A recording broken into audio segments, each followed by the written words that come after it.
अस्सलामुअलैकुम सामीन। 26 रबीउल और 30 अक्टूबर है।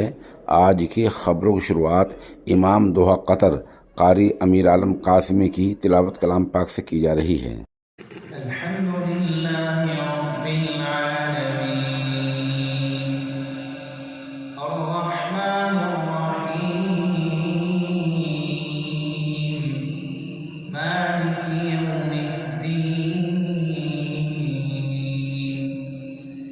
إياك نعبد وإياك نستعين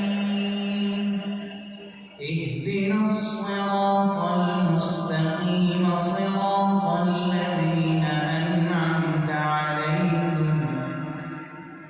غير المغضوب عليهم ولا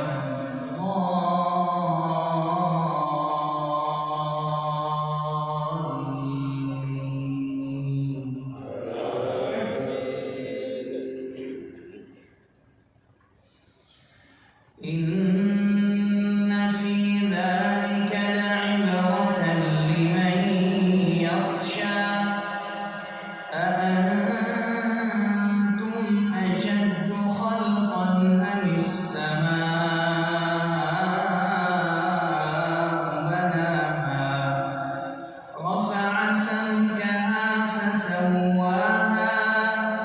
وأغطش ليلها وأخرج ضحاها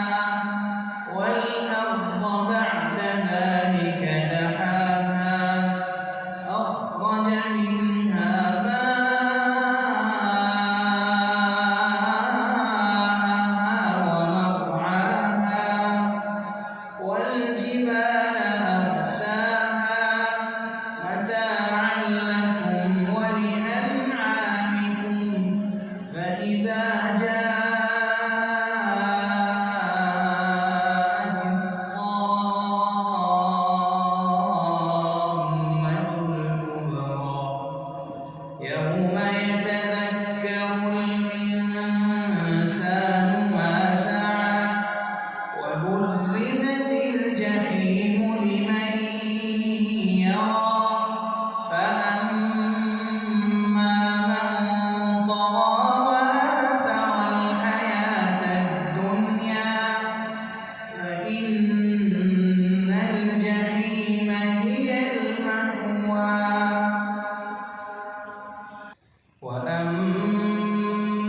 من خاف مقام ربه ونهى النفس عن الهوى فإن